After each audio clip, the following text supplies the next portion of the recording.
Novembre 2008, une crise financière larvée dans celles qui l'ont précédée éclate dans le monde. Partout, les États volent au secours des banques et de tout le système. Il en va, nous dit-on, du sauvetage de nos chères économies. Et si ça recommençait? Si tout ça était en train de recommencer? Ça a l'air pas si compliqué que ça de fabriquer tout cet argent. Un peu d'huile dans les machines, une fabrication au petit millimètre, tout cet argent fabriqué aussi simplement. Mais vous êtes-vous déjà posé un jour la question de savoir comment se crée tout cet argent? Waouh! Bon, d'accord, il ne s'agit là que de la fabrication mécanique de l'argent. Mais voyons comment on en est arrivé là, bien avant que les banques centrales ne battent monnaie, comme on dit aujourd'hui. D'abord, il faut savoir que tout ça vient de loin. C'est une vieille histoire qu'on peut résumer en 4 étapes. Voici la première. Après avoir longtemps pratiqué le troc, les hommes se sont mis à échanger des marchandises contre de l'or. Cet or était confié à des banquiers qui, en contrepartie, émettaient des lettres de change. Tout cela reposait sur la confiance.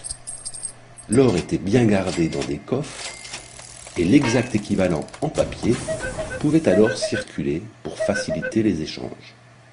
Au départ, il y a donc bien 2 monnaies, la monnaie légale or, la monnaie d'usage papier. Le rapport entre les deux est un rapport de 1 pour 1. Avec du papier, on pouvait en toute confiance se procurer d'autres marchandises. Mais poursuivons. Notre marchand venait déposer son or en toute sécurité à la banque et le banquier émettait cette valeur en lettres de change. Puis tout le monde s'est mis à faire ça. Toujours en toute confiance. Le banquier était content d'accumuler autant d'or dans son coffre. Et il a eu une idée géniale. Eh oui, les dépôts des clients augmentaient au fur et à mesure. Il était le seul à savoir combien il y avait dans son coffre. Même si certains venaient récupérer leur or, le trésor grandissait et perdurait sans que personne ne sache.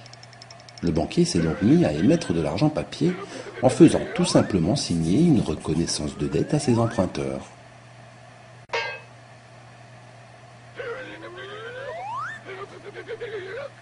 Mais en fait, notre banquier créait plus d'argent papier qu'il n'avait en caisse. Et finit le rapport de 1 pour 1.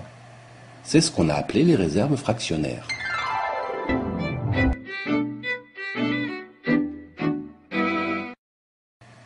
Troisième étape, la dématérialisation de la monnaie qui a commencé bien sûr dès qu'on a émis du papier à la place de l'or.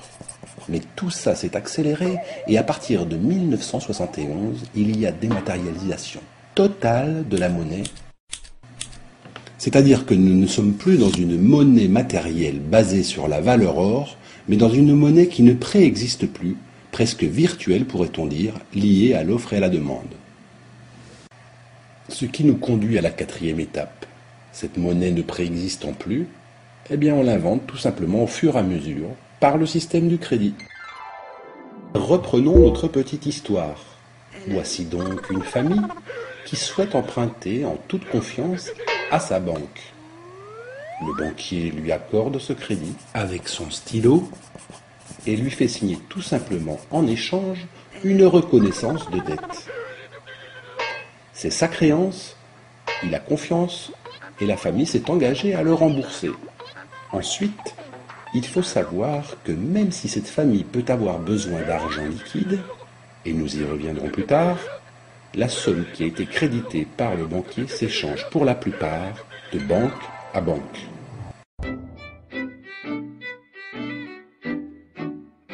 Donc c'est 4 étapes, double monnaie, réserve fractionnaire, dématérialisation et création monétaire.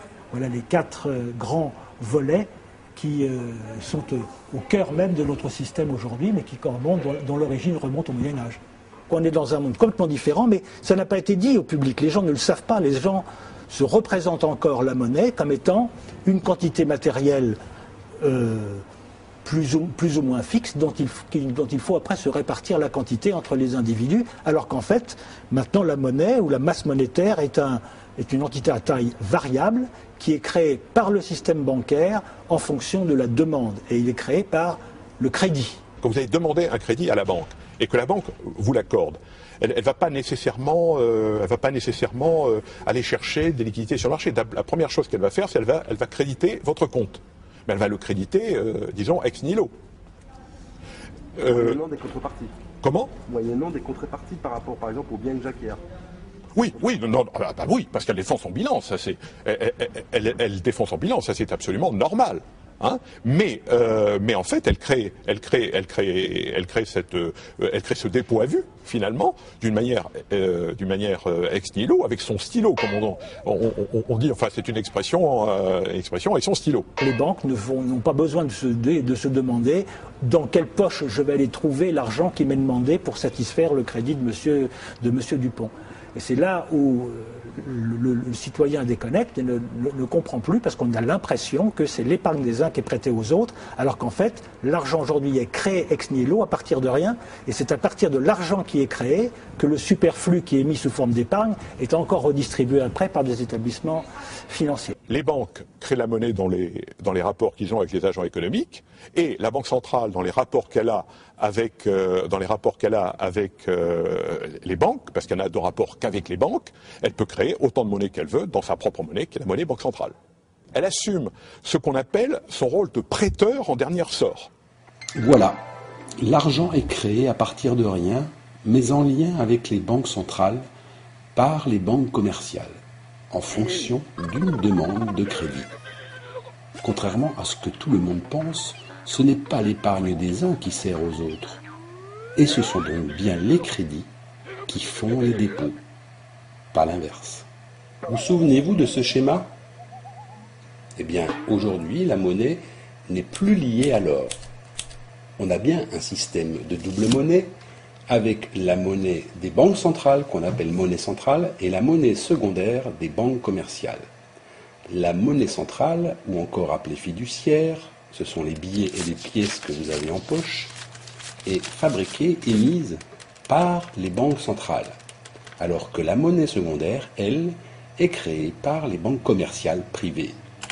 C'est de la monnaie scripturale, puisqu'on l'écrit avec un stylo ou sur un ordinateur. Elle répond, comme on vous l'a dit, tout simplement à la demande de crédit de la part des agents économiques. Pour vous donner une petite idée du rapport entre ces deux monnaies dans la zone euro, il y a 93% de monnaie scripturale pour 7% de monnaie centrale. C'est plus de 10 fois plus. Mais justement, revenons en détail sur le mécanisme du crédit. Expliquons peut-être ce mécanisme de création monétaire par les banques. Il est, somme toute, pas très compliqué, mais un peu ahurissant si on regarde les choses de près. Si vous prenez une banque à l'équilibre de son bilan, son actif est égal à son passif. Bon. Quand vous allez voir votre banquier pour obtenir un prêt immobilier par exemple, la banque vous fait signer le tas de papiers, et c'est donc un crédit qu'elle vous accorde. Mettons 100 000 euros. Je prends un chiffre n'importe lequel. Ce chiffre, il apparaît dans le bilan de la banque à son actif. C'est un actif pour la banque. Pour vous, c'est une dette, mais pour la banque, c'est un actif. Donc, on écrit 100 000 à l'actif de la banque. Le banquier va dire, bon, vous me donnez en garantie ce que vous allez acheter, c'est-à-dire cette valeur, cet immeuble, cet appartement qui vaut 100 000 euros, et moi, je vais mettre sur votre compte 100 000 euros que vous pourrez utiliser comme vous l'entendez. C'est votre argent. Donc les 100 000 euros se retrouvent immédiatement sur votre compte, c'est-à-dire à droite dans le bilan, c'est-à-dire au passif du bilan de la banque. Donc de nouveau, on a un bilan équilibré, 100 000 à gauche, 100 000 à droite. On a créé de ce fait-là, par cette dette, 100 000 euros de création monétaire. Parce que ces 100 000 euros, ils vont circuler ensuite. La création monétaire, c'est la monétisation d'un actif. C'est-à-dire qu'à partir de ce moment où il y a eu cet accord entre le banquier et vous, la monnaie a été créée, de la nouvelle monnaie a été créée. Bien sûr, le banquier va vous demander un intérêt pour ce travail épouvantable qu'il a eu. Mais récapitulons un petit peu. Un agent économique non bancaire, ménage, entreprise ou même État, désire un crédit de 100 000 €. Par exemple, ce ménage a décidé d'aller s'adresser à une banque pour lui parler de son projet.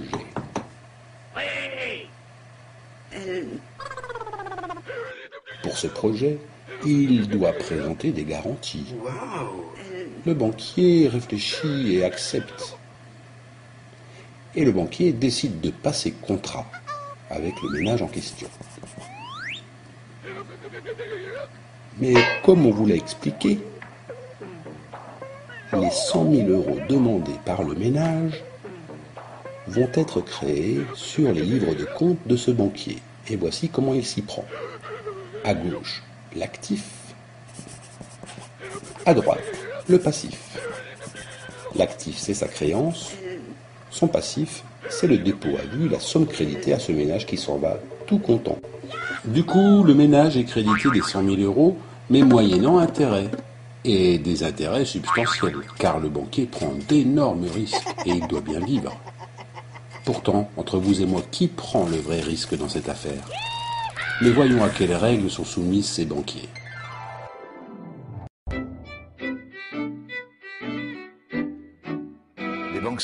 Les banques commerciales, créent effectivement la monnaie à condition d'abord qu'il y ait des gens qui leur demandent de la monnaie, qu'il y ait une demande de crédit. S'il n'y a pas de demande de crédit, il n'y a pas de création de monnaie. Ensuite, elles sont tenues à des règles prudentielles. Sinon, tout le monde serait banquier, c'est un métier formidable. Hein. Il suffit d'accorder des crédits à quelqu'un, de retrouver ces crédits sous forme de dépôt, et après on touche les intérêts en question.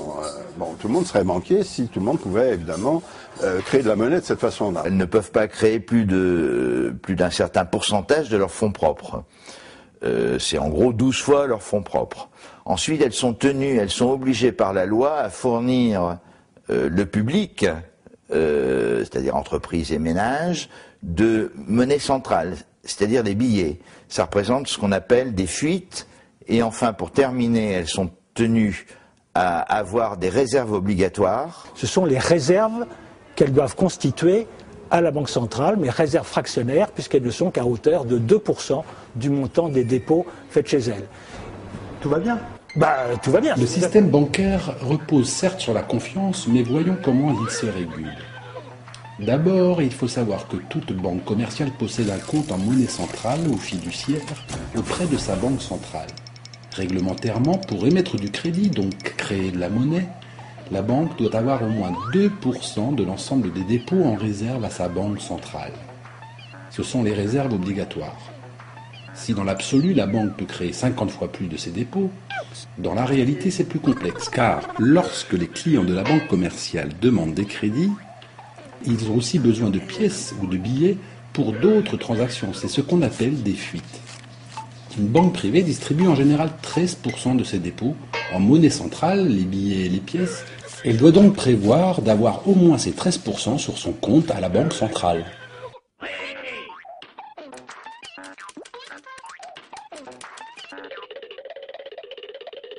Au final, cette banque est donc en capacité de créer 7 fois plus que ce qu'elle a en dépôt. Ça n'est pas les 50 fois plus tel qu'on vous le disait, mais c'est déjà pas mal et cela donne une certaine aisance, comme on vous l'a dit. Enfin, on évalue aussi la capacité d'une banque à pouvoir respecter ses engagements financiers, c'est-à-dire à faire face aux risques qu'elle a pris. On prend alors en compte ses fonds propres, ce qu'elle possède réellement, c'est-à-dire l'ensemble de ses actifs, moins ses dettes. Et ses fonds propres, donc, doivent être au moins de 8% du total de ses engagements.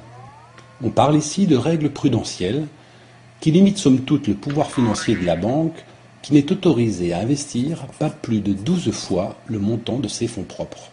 Mais où en est-on vraiment aujourd'hui ?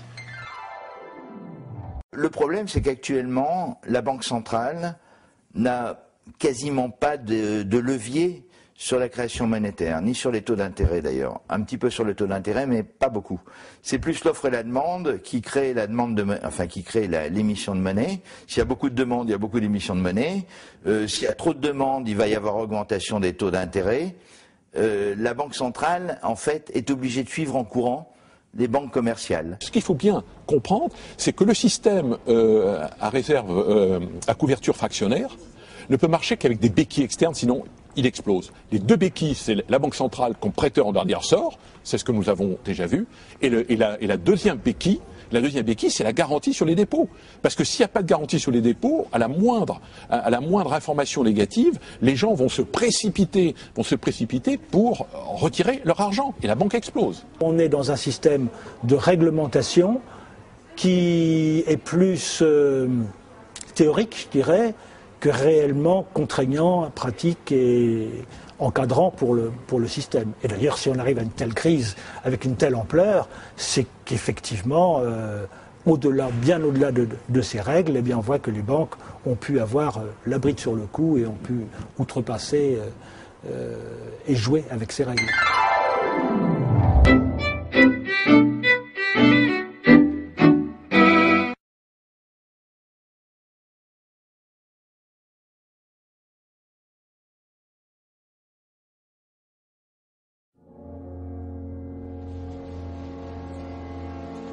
Nous l'avons vu dans la première partie, ce sont bien les crédits qui font les dépôts. Le réseau bancaire privé crée l'argent, ou plutôt il nous promet de l'argent, grâce au mécanisme du crédit. Soit. Mais pourquoi un tel pouvoir lui a été confié et que devient tout cet argent ?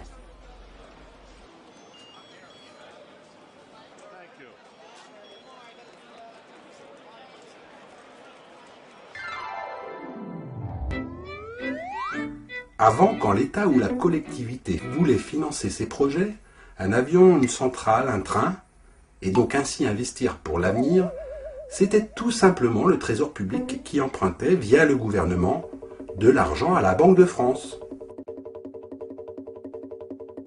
Cette dernière lui prêtait sans intérêt.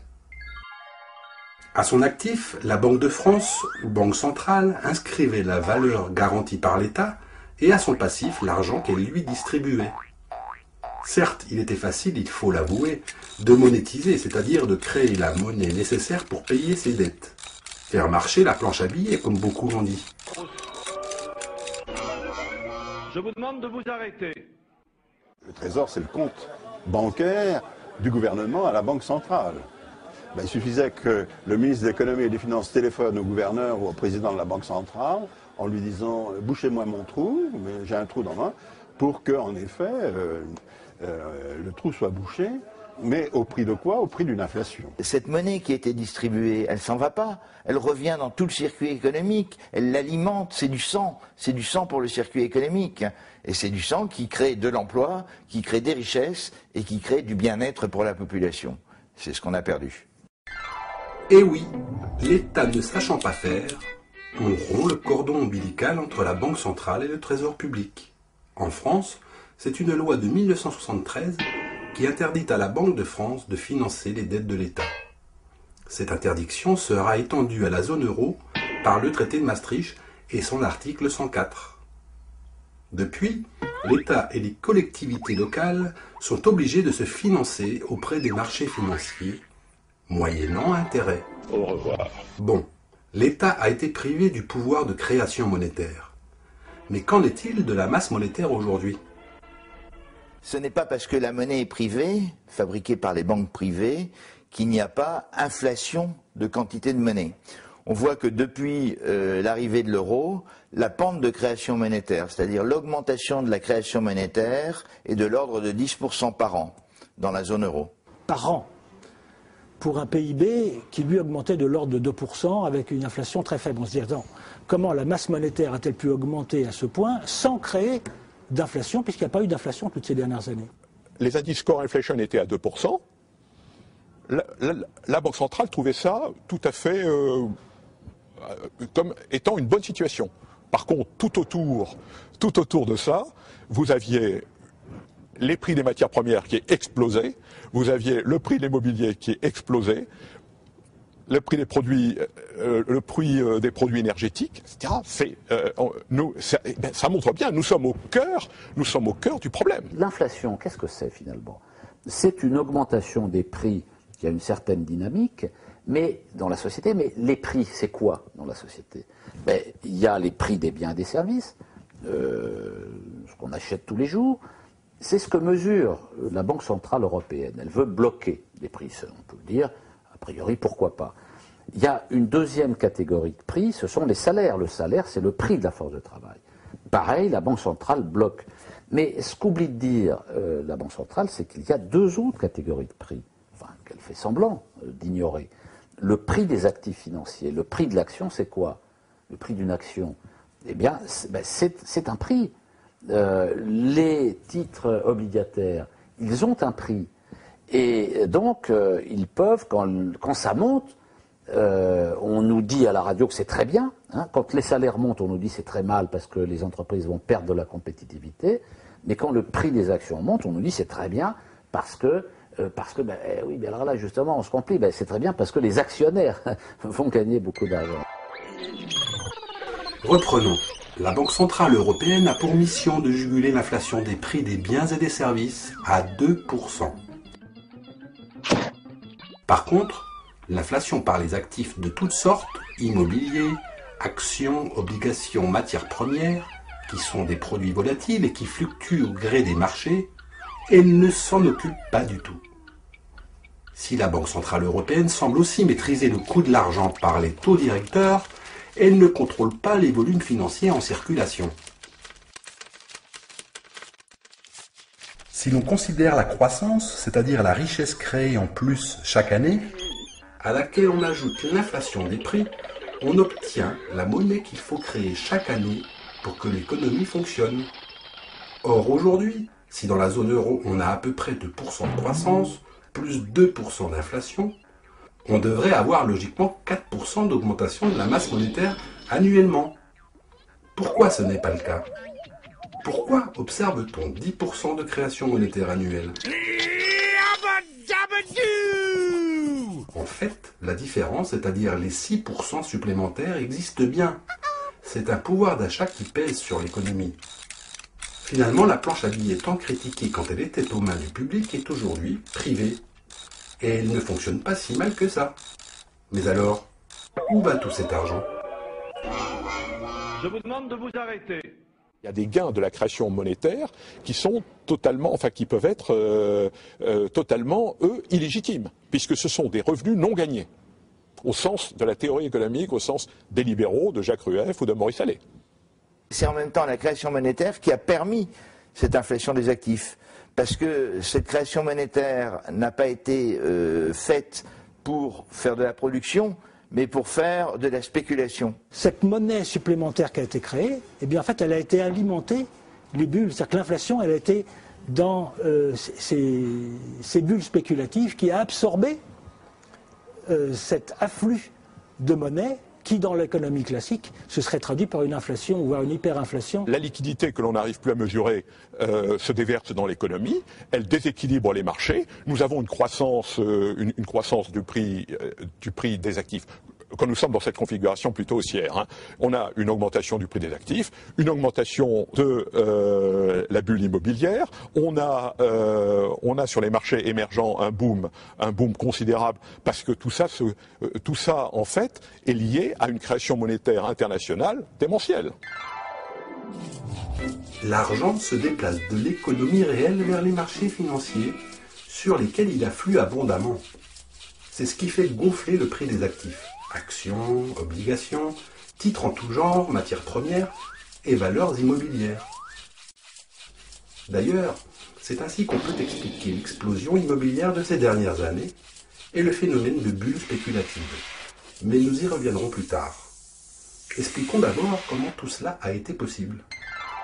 Pendant 30 ans, il y a eu le martèlement de l'idéologie néolibérale et la mise en place d'un nouveau système de régulation du capitalisme. et la mondialisation, c'est-à-dire l'organisation de la mondialisation, la réorganisation du travail à l'échelle planétaire, le libre-échange, la liberté de mouvement des capitaux, bref, toutes les politiques de libéralisation dans tous les domaines. Notre économie financière a connu une double libéralisation, celle des taux de change d'une part et celle des taux d'intérêt d'autre part. Les taux de change au début des années 70, 1971, août 1971, avec la rupture des accords de Bretton Woods, ça c'est un premier choc pour l'économie réelle. Auparavant, un industriel pouvait connaître son taux de change à 2 ans, 3 ans ou 4 ans à l'avance. Mais à partir du moment où on ne connaît plus son taux de change à l'avance, il est impacté par une incertitude forte dans son activité. Donc, à partir de 71, les entreprises sont obligées de se couvrir, de prendre des assurances contre les variations de taux de change. Ensuite, deuxième élément, mais beaucoup plus important, libéralisation des taux d'intérêt. Alors là, c'est plus compliqué à faire, puisque pour avoir des taux d'intérêt qui soient fixés par le marché en fonction d'une offre et d'une demande, il a fallu exiger des États, par des réformes qui sont intervenues à la fin des années 70 et au début des années 80, qu'ils aillent financer leur déficit sur les marchés financiers, soit sous forme de bons du Trésor, soit sous forme d'emprunts d'État. Avec cette double libéralisation de la sphère financière, sur les taux de change et les taux d'intérêt, on voit se mettre en place une immense industrie financière de couverture des risques à partir donc des années 80 et qui va prendre une extension absolument prodigieuse durant toutes les années 90. Car en effet, le corollaire de ces dérégulations, c'est bien le risque dû au marché. Prenons l'exemple d'Airbus, qui emprunte à long terme pour investir et produire ses avions. Ce n'est pas sans risque, car l'entreprise produit en euros tout en vendant en dollars. Pour faire face aux variations des taux de change et des taux d'intérêt, elle se couvre auprès d'un organisme financier, banque, fonds d'investissement, compagnie d'assurance. Pourquoi ? Parce qu'il y a risque de fluctuation des monnaies et donc des prix, une incertitude sur les futurs résultats. C'est donc une assurance qu'Airbus négocie en contrepartie du risque assumé par l'organisme en question.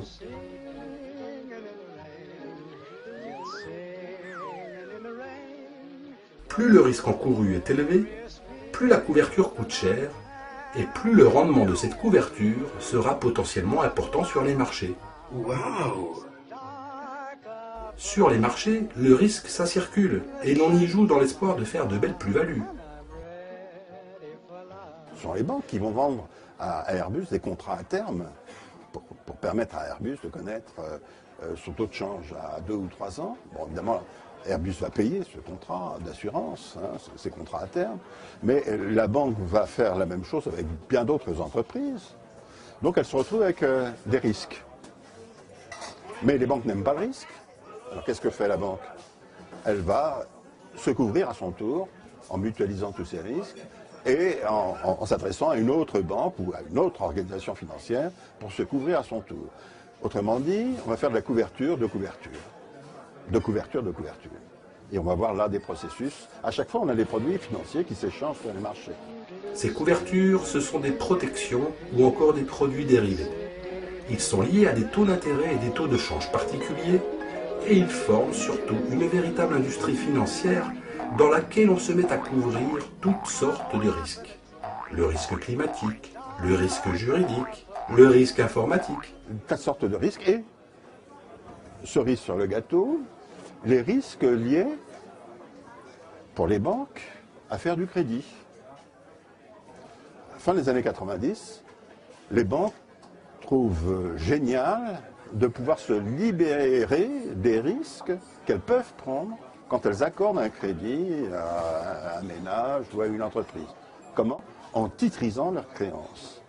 La titrisation, c'est un processus qui permet aux banques de se débarrasser du risque lié au crédit qu'elles font. Les banques se sont quand même bien débrouillées pour essayer de minimiser au maximum leurs risques pour vendre du crédit et puis créer de l'argent qui leur rapporte évidemment l'intérêt.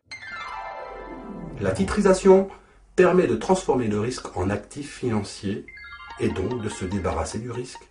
en regroupant plusieurs produits financiers en un seul titre qui va lui-même s'échanger sur les marchés. Par exemple, une banque va faire d'un paquet de créances, avec chacune son échéance, son propre risque, pour le vendre en un seul titre et ainsi récupérer des liquidités, rééquilibrer son bilan et donc pouvoir émettre plus de crédit. C'est ça le processus de titrisation. Et donc du coup, les banques vendent leurs risques sur les marchés financiers. Ça ne veut pas dire que le risque disparaît. Le risque, il est toujours là. Il est simplement dilué dans le système, mais il est toujours présent. Quand vous faites une titrisation, il faut que les actifs aient été vérifiés par une instance qui est extérieure à vous. Les agences de notation ont validé AAA des choses qui se sont révélées être catastrophiques. Quand on dit ça, on croit que les banques ont fait ça dans la plus parfaite impunité. Pas du tout. Toutes les banques, les grandes banques ont eu ce type de véhicule, mais c'était connu de tout le monde depuis 10 ans. Et bien entendu, des instances réglementaires qui n'y voyaient à ce moment-là aucun mal. Rappelez-vous la crise des subprimes, où des ménages américains insolvables ont obtenu des crédits hypothécaires sans autre garantie que le bien qu'ils acquéraient. Des crédits par nature risqués.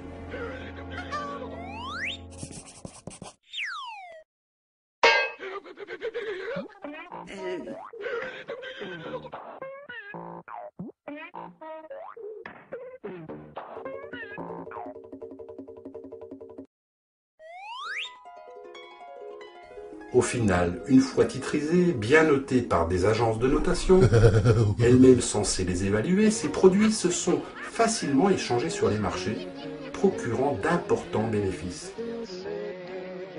Waouh!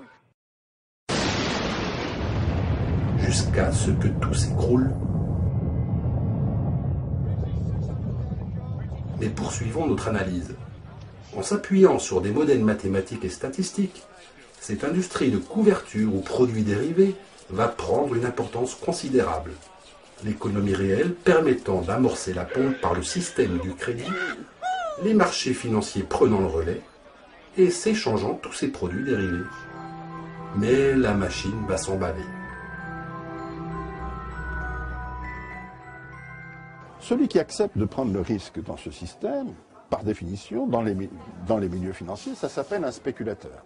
Donc on développe en même temps que cette industrie de couverture prend son essor, on développe en même temps une immense industrie spéculative.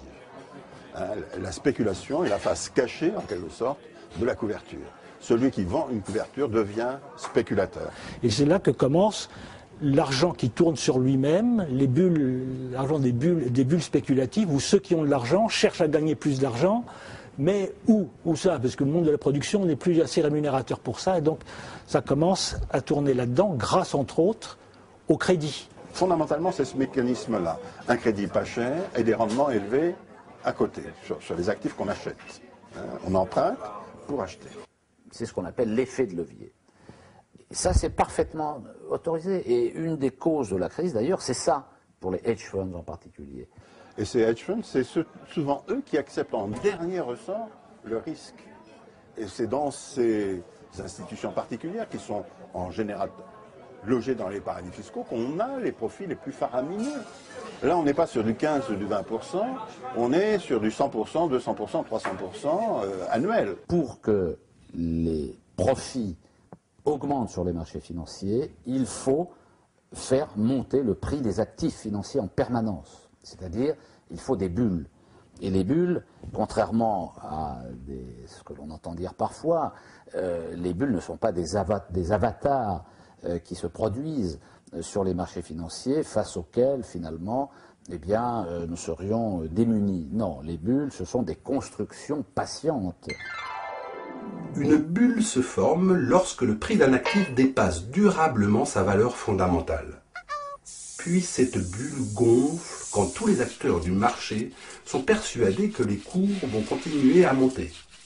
L'important, c'est d'anticiper ce que les autres anticipent, même s'ils se trompent, par mimétisme, par croyance ou encore cupidité. Chacun a intérêt à entretenir la bulle. Quand les prix montent, on vend toujours plus cher. Quand les prix baissent, on achète moins cher. Quand ça explose, les marchés déstabilisés donnent encore l'occasion de faire de bons coups. Plus le marché est volatile, plus il est fluctuant et risqué, plus les possibilités de profit grimpent. En fait, il y a un très net transfert de la sphère de l'économie réelle, c'est-à-dire la production réelle, vers la sphère de l'économie financière, qui, elle, ne produit rien du tout. Donc l'économie réelle est devenue tout à fait marginale par rapport à l'économie financière et l'économie spéculative, avec aujourd'hui une énorme furoncle qui nous explose à la figure. Et c'est ça la crise aujourd'hui, c'est la déconnexion entre l'économie réelle qui n'est plus du tout respectée et qui est devenue complètement marginale par rapport à l'ensemble de l'économie. Selon la Banque des règlements internationaux, en 2007, le volume des transactions financières s'élevait à 700 teradollars, alors que le PIB mondial représentait 60 teradollars. La sphère financière pèse 12 fois plus que l'économie réelle dans les échanges. Deux mondes parallèles se sont constitués, et l'un vit bien aux dépens de l'autre.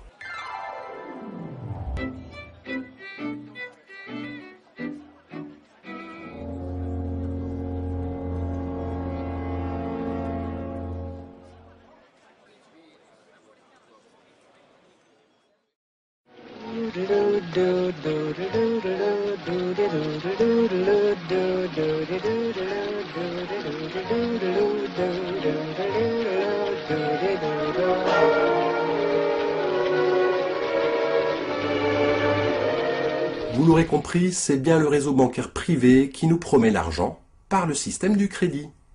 Ce pouvoir lui a été confié par l'État et tout cet argent, détourné de l'économie réelle, alimente surtout les marchés financiers. C'est bien une économie basée sur la surenchère, comme au casino.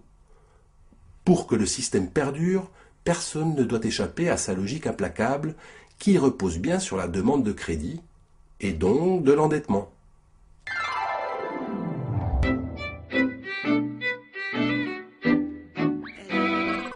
Aujourd'hui, pour un ménage dans notre société de consommation, les revenus du travail ne suffisent pas. Les employeurs n'augmentent pas les salaires et notre petite famille a donc recours à des crédits de toutes sortes pour continuer à consommer et compenser la baisse de son pouvoir d'achat. Résultat, tout le monde est content. Les ménages consomment, les entreprises restent compétitives en limitant la charge salariale, l'État, lui, surveille les indices de consommation, témoins d'une économie dynamique. Et les banques créent ou promettent l'argent, moyennant intérêt. La confiance règne, car le crédit, c'est de l'investissement pour l'avenir et le levier de la croissance. Au plus les entreprises, les ménages vont demander aux banques de la monnaie, et au plus les banques vont créer de la monnaie. Et donc, les banques vont être encouragées par l'État à accorder des crédits à la consommation excessifs. Quand je n'ai plus suffisamment pour subvenir à mon quotidien, eh bien, je fais appel au crédit. Et donc le monde du crédit s'est considérablement développé, surtout dans les pays anglo-saxons, mais également un peu dans tous les pays du monde. À cause de cette faiblesse de la consommation, les classes dirigeantes ont encouragé une consommation artificielle pour créer artificiellement de la croissance économique à partir de l'endettement volontaire des ménages. C'est une stratégie tout à fait délibérée d'endetter les ménages. D'ailleurs, comme les classes dirigeantes ont endetté les pays pauvres. C'est exactement la même chose. Les agents économiques ont de plus en plus de dettes. Elles doivent donc rembourser de plus en plus. Les ratios entre ce qu'ils doivent rembourser et le revenu tendent à augmenter. Ça veut dire que l'économie se tend de plus en plus. Pour rembourser tous leurs investissements, les agents économiques devraient voir leurs revenus ou profits augmenter. C'est pourtant le contraire qui se passe. Les salaires des ménages sont bloqués, le chômage menace. Les entreprises se font dicter des exigences de rentabilité de 15% par les actionnaires. L'État, sous pression électorale, emprunte plutôt que de lever de l'impôt et boucle ses budgets en déficit. Il n'y a plus assez d'argent gagné. Les profits baissent. L'économie réelle manque de monnaie. Les agents économiques n'ont d'autre choix que de se financer auprès des réseaux bancaires et financiers pour garantir ainsi un peu de croissance. Mais c'est la contradiction du système capitaliste, parce que le système capitaliste fonctionne s'il fait du profit, et pour faire du profit, il faut vendre des services et des produits.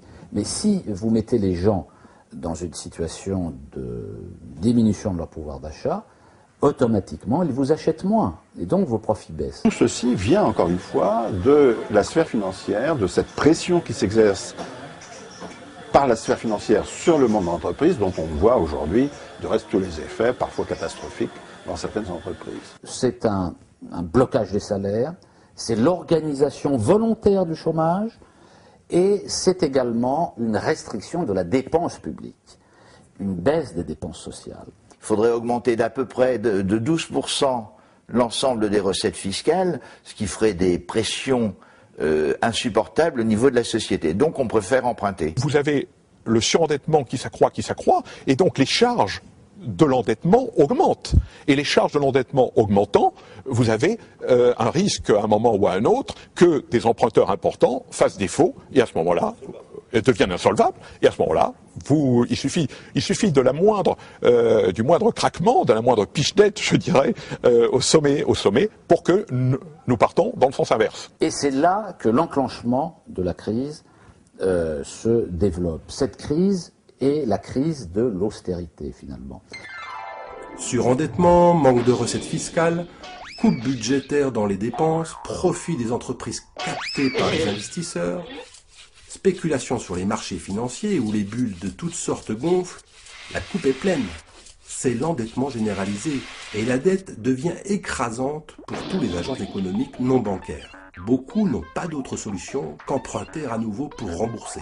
Il faut du crédit encore et encore, même pour ceux qui ne peuvent plus payer. Vous vous rappelez de ces ménages américains insolvables et des fameux crédits hypothécaires ou subprimes? Le crédit à tout prix et le manque de revenus des agents économiques ont conduit les banques à accorder des crédits à des ménages sans condition de ressources, avec pour seule garantie le bien immobilier qu'ils acquéraient.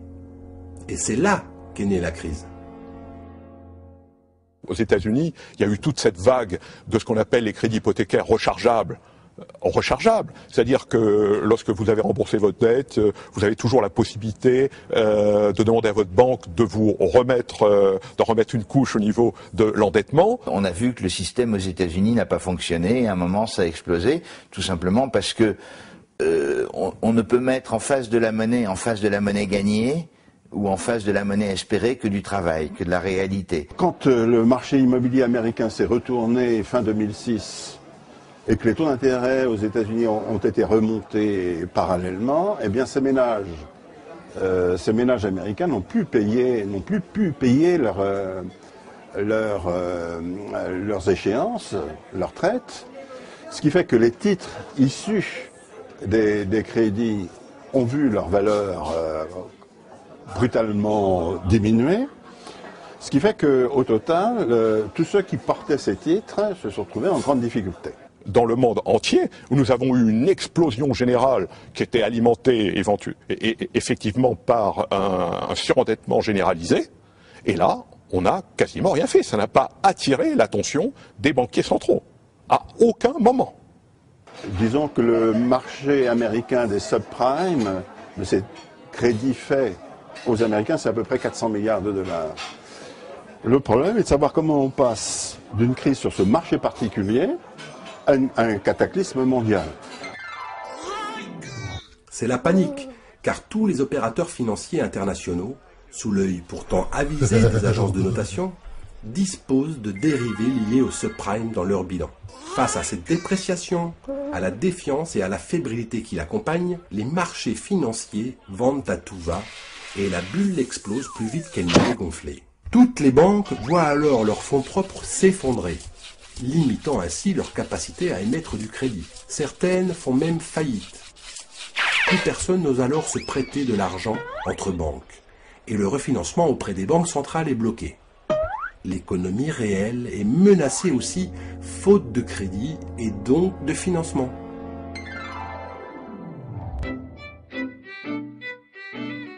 Les banques ont vu leurs fonds propres fondre, précisément parce qu'elles avaient acheté ces produits structurés aussi, Et donc, leur activité de crédit s'en est retrouvée immédiatement impactée à partir d'août 2007.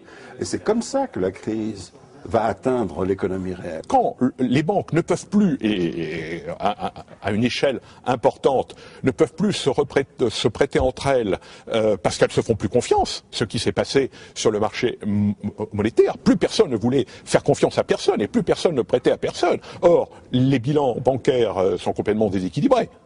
Il faut tous les jours se refinancer. Donc s'il n'y a plus personne pour refinancer, le système s'écroule. D'une manière générale, les banques se sont dit, oh là là, moi j'ai quand même des tas de saloperies dans mes placards, des tas d'actifs pourris. Est-ce que mes concurrents n'ont pas encore plus d'actifs pourris que moi? Donc quand mes concurrents viennent me voir en disant, pour des problèmes de compensation, j'ai besoin de 500 millions pendant 3 jours, je ne vais pas prendre de risque parce qu'ils peuvent faire, on ne sait pas, ils peuvent faire faillite demain. Donc je ne reverrai jamais mes 500 millions. Donc je ne prête plus. Et donc c'est là la Banque centrale qui s'est substituée en prêtant, en injectant des liquidités. Ça a été un rôle très très important. Il y a eu des centaines de milliards d'euros et de dollars, pour ne pas dire des milliers de milliards d'euros et de dollars, qui ont été injectés sur les marchés interbancaires par les banques centrales pour permettre aux banques d'accéder à ces liquidités. Il y a de tels liens entre les banques, il y a un effet de contagion qui fait que la Banque centrale doit nécessairement intervenir. À partir du moment où les banques n'ont plus tout à fait le même regard sur les crédits qu'elles vont accorder, parce que leurs fonds propres ont diminué, eh bien, immédiatement, les perspectives de croissance sont revues à la baisse. Nous sommes dans un climat pessimiste, où finalement les banques essaient de reconstituer leur bilan. Ils ne sont pas tellement enclins à prêter. Je parle en général. Et les emprunteurs non plus, finalement, n'ont pas tellement, sont très rétifs par rapport à l'environnement et par rapport au futur. À ce moment-là, vous ne pouvez plus. La Banque centrale essaye de baisser les taux d'intérêt, a des taux d'intérêt à 0, mais la masse monétaire ne repart plus. Et les liquidités ne repartent plus. Beaucoup de demandes de crédit sont refusées. Il y a beaucoup d'entreprises qui se trouvent avec une trésorerie délicate, des gens qui ne peuvent plus financer leurs produits. Donc là, on est tout de suite dans un système dépressionnaire. Donc il n'y a plus assez d'argent qui s'écoule dans la société. C'est la crise, dans la finance comme dans l'économie réelle. Le chômage grimpe, les entreprises ont du mal à obtenir des crédits malgré les faibles taux d'intérêt pratiqués par la Banque centrale. La croissance régresse, l'austérité s'installe. Les marchés financiers ne s'autorégulent plus. C'était pourtant bien ce qu'ils étaient censés faire. On appelle les États au secours.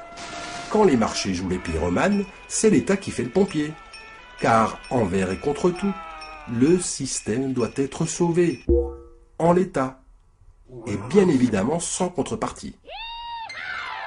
On est aujourd'hui dans un autre schéma, qui est celui d'une intervention massive de l'État pour redresser les profits et pour re-réguler les marchés, parce qu'ils s'aperçoivent bien que l'autorégulation des marchés n'est qu'un mythe. Les banques commerciales disent aux banques centrales, écoutez, si vous ne nous donnez pas la monnaie centrale dont on a besoin, c'est tout le système qui va s'écrouler.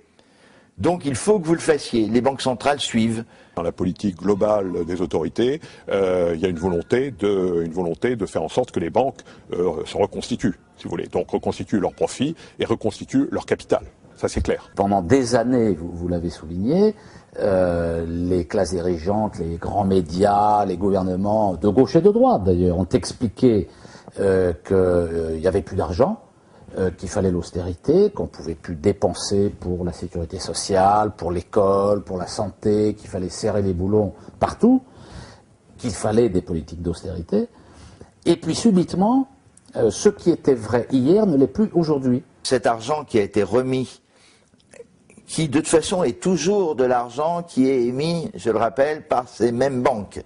Cet argent qui a été remis dans le système bancaire, c'est tout un système qui se mord un peu la queue, à un moment ou un autre, ou bien ça va être de l'argent de la monnaie qui va regonfler une nouvelle bulle, qui va permettre de nouvelles bulles, que ce soit sur les matières premières, que ce soit sur d'autres produits financiers ou autre chose, ou alors à un moment ou à un autre, il va falloir l'effacer cet argent parce qu'il correspondra à des actifs qui sont tellement plus pourris que ce qu'on pensait que de toute façon, il va falloir l'effacer. Et là, c'est le peuple qui va payer. L'État aiguise les appétits et après avoir donné tout pouvoir au réseau bancaire et financier privé, il a sauvé sans aucune contrepartie un système dont il est la proie facile. Comment? En réinjectant des liquidités dans le bilan des banques, de l'argent issu lui-même du crédit bancaire, qu'il est allé chercher en bon client sur les marchés financiers. Et le tour est joué. L'État encourage ainsi les marchés à prendre encore plus de risques en les dégageant de toute responsabilité financière et en assumant le risque en dernier recours. Ben voyons. Et il s'endette en permettant de juteux intérêts à ceux qui lui prêtent.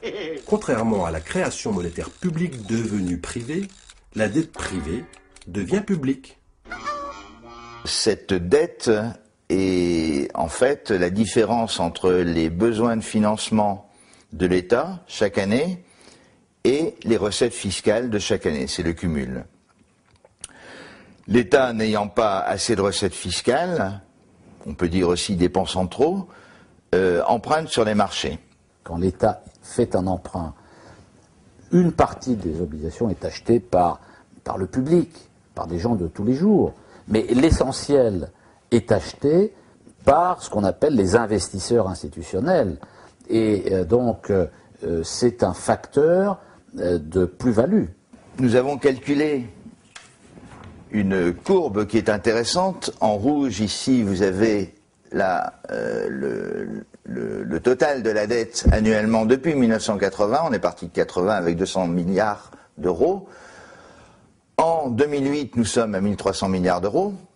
Si nous n'avions pas eu d'intérêt à payer auprès des marchés financiers, la dette serait cette ligne bleue, c'est-à-dire qu'elle serait quasiment à zéro, nous n'aurions pas de dette. On s'aperçoit que d'année en année, l'intérêt qui est dû au système fait qu'il y a de moins en moins d'argent disponible pour fonctionner, pour faire face à nos besoins vitaux, et qu'une part de plus en plus croissante d'intérêt va rémunérer le système, car en fin de compte, pour rembourser la dette, il faut toujours réemprunter au moins l'équivalent de l'intérêt.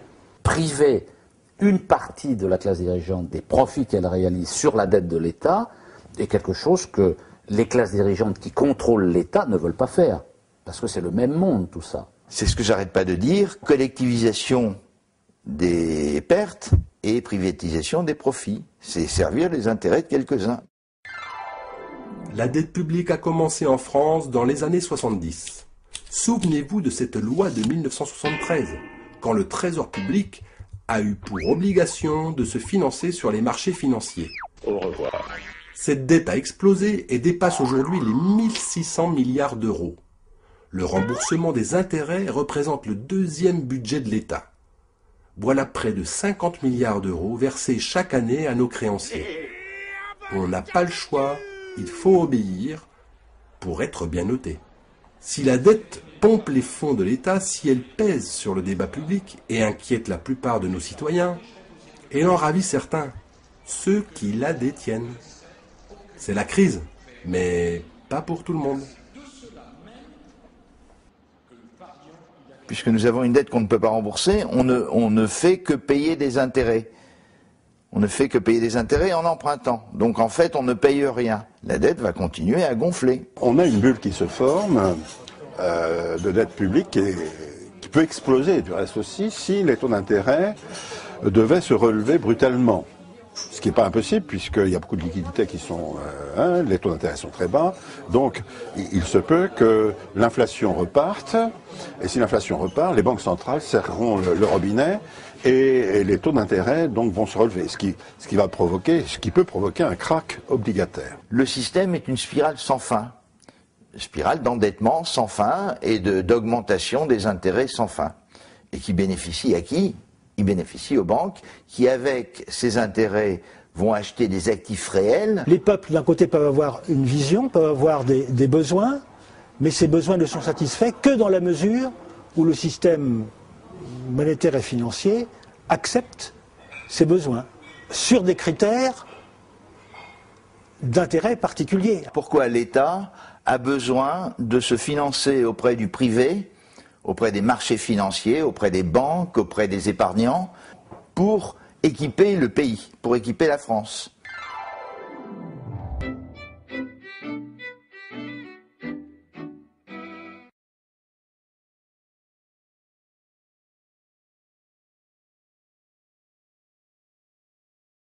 C'est terrible de voir qu'aujourd'hui, l'humanité a tout pour répondre à ces défis et est paralysée derrière un faux problème qui est celui de le financement.